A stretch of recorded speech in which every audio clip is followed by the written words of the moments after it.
pour les huitièmes de finale de la Coupe de France. Donc Rennes donc, affronte Sochaux, comme on l'avait dit tout à l'heure. Je vais vous donner toutes les rencontres. Et j'ai envie juste de... Voilà, je ne vais pas vous demander un prono match par match, mais juste la rencontre qui vous hype le plus, ou en tout cas l'équipe qui joue le plus gros, selon vous, dans cette Coupe de France. Qui est Sochaux va affronter donc Rennes. Lyon accueille le LOSC. Strasbourg accueille le Havre.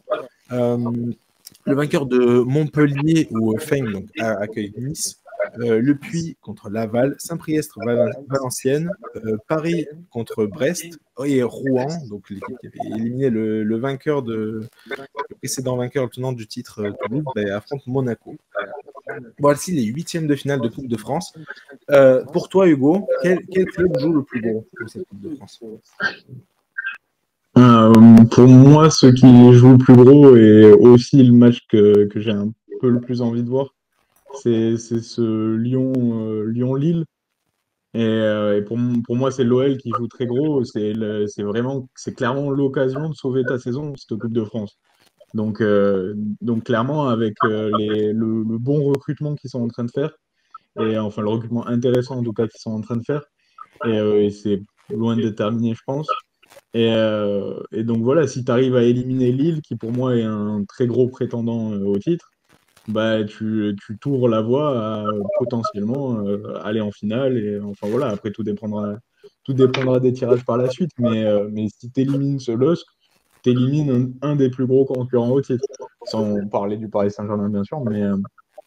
Mais donc voilà, pour moi, cet OL-là joue très gros à domicile. Voilà, ils ont eu très chaud au tour précédent. Et sans être fantastique, mais bon, premier but de Fofana, c'est bon pour lui, bon pour la confiance. Et donc voilà, en espérant voir de belles choses de sa part et de Gift Orban aussi, donc les nouvelles recrues. Donc ouais, j'ai assez hâte de voir ce match quand même. Ok, ce sera le mercredi 7 février. Prochain. Et d'ailleurs, oui, d'ailleurs c'est à 18h30 à noter. C'est vrai. Ça va pas faire plaisir à tout le monde, mais c'est en fin d'après-midi. Donc c'est fou qu'une affiche comme ça soit mis en fin d'après-midi. Mais bon, enfin. La programmation, ça, évidemment, c'est vrai qu'on en avait dans nous qui faisons la programmation. C'est clair. D'ailleurs, c'est un multiplex. Enfin, il y a. Comment dire? Après, tous les autres matchs sont à 20h30 et il y a le PSG à 21h10. Là, j'avoue que la programmation est un peu bizarre. Il y a Rennes et Monaco la veille et le lendemain. Et ouais, c'est ça, exactement.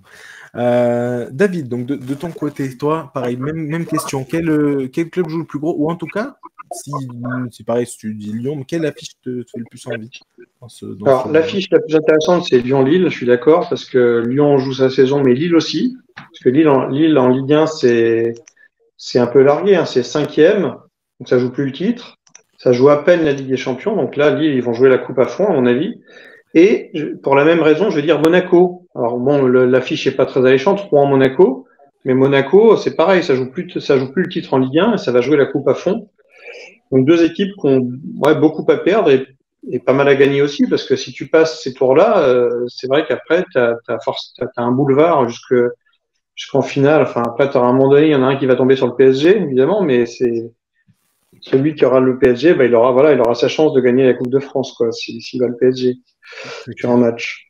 Ok, très bien. Et juste, est-ce que, juste pour pareil, pour rebondir un peu sur ce que Hugo a dit, est-ce que tu penses, Hugo, je te pose la question, hein, tu penses sincèrement que du coup l'OL peut aller au bout et du coup donc décrocher une place en Coupe d'Europe en fait, mine de rien, avec une saison si catastrophique, finalement ils pourraient peut-être décrocher une place en Coupe d'Europe avec une victoire en Coupe de France.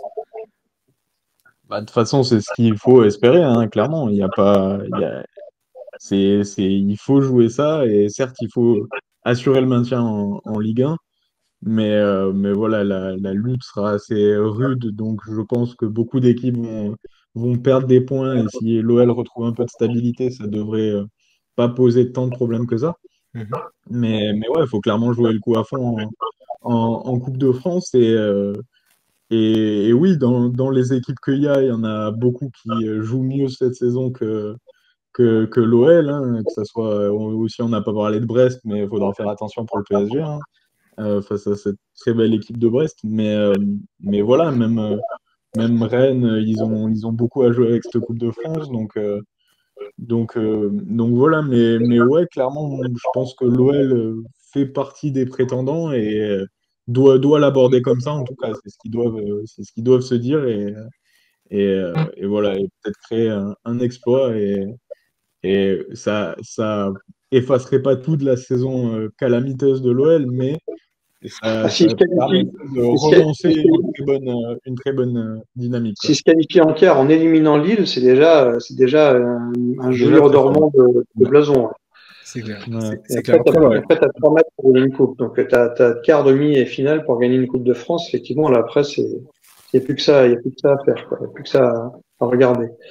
Exactement. Mais en tout cas, bref, cette Coupe de France, c'est qu'on on l'aime énormément, hein, parce que bref, les matchs qu'elle nous propose à chaque fois, enfin, voilà, moi je suis toujours un immense adepte des matchs comme ça, à élimination directe, je suis friand, évidemment. Et pareil, hier, bah, du coup, ce week-end, ça n'a pas raté. Encore des beaux matchs, des matchs qui sont allés au bout des tireurs. Là, c'est vrai qu'on en parlait là. On va être honnête aussi, on n'est pas sûr de regarder Saint-Priest-Valenciennes pendant très intensément, quoi. Peut-être, mais s'il y a le Ouais, multi à côté, pourquoi pas, hein. ouais, c'est l'occasion d'avoir des belles histoires. Exactement. Exactement. En tout cas, bref, il y en a eu des belles parce que, enfin, vous étiez, je sais pas si vous étiez tous devant le Rouen-Toulouse, mais il y a eu, c'est ça, c'est sur ce match-là, oui, il y a eu tous les tireurs qui ont tiré, et c'était incroyable. Ouais. Le dernier joueur de Rouen donc, a tiré, il était blessé, il laisse même sa place au gardien. Enfin bref, l'histoire est. Rupture du tendon d'Achille et il va mettre le ballon petit filet opposé. C'est assez fou, hein, mais le match était dingue, hein. Ça se finit à 3-3 avec une volée incroyable de Nicolaisen dans le temps additionnel. Il y a eu pas mal d'erreurs d'arbitrage aussi, on va pas se mentir, qui sont allées en faveur de l'un et de l'autre, donc ça n'a pas trop impacté le résultat, je pense. Mais en tout cas, Rouen n'a pas du tout volé sa qualif. D'ailleurs, c'est marrant de revoir des matchs sans VAR. D'ailleurs, c'est rigolo de voir ces énormes erreurs d'arbitrage. C'est là où tu dis que c'est pas mal quand même. La VAR, c'est pas plus mal. Ouais. Ça a des bons côtés quand même, parce que bon, là, il y avait des trucs assez fous sur ce match, hein. Mais bon. Mais il y en a eu. C'est vrai que non, c'est vrai. Il y en a eu pas mal. D'ailleurs, le penalty accordé à Rennes, hein, juste pour revenir là-dessus, au truc de la VAR, hein, le penalty accordé à Rennes, il est très très généreux, hein. Il est cadeau, hein. Bah, comme celui de Rouen contre Toulouse. Après, les choses sont bien faites parce que dans les deux cas, les gardiens les arrêtent. Donc, voilà, c'est ça. La justice du football qui a parlé. Même Paul Lopez a arrêté un penalty. Donc, ça veut dire qu'il était vraiment pas bien. Pour une petite ref basket, il y avait un joueur qui disait donc ball don't lie, donc le ballon ne ment pas, et donc c'était c'est ça. voilà. Et donc le ballon ne ment pas, même en foot, du coup le ballon ne ment pas.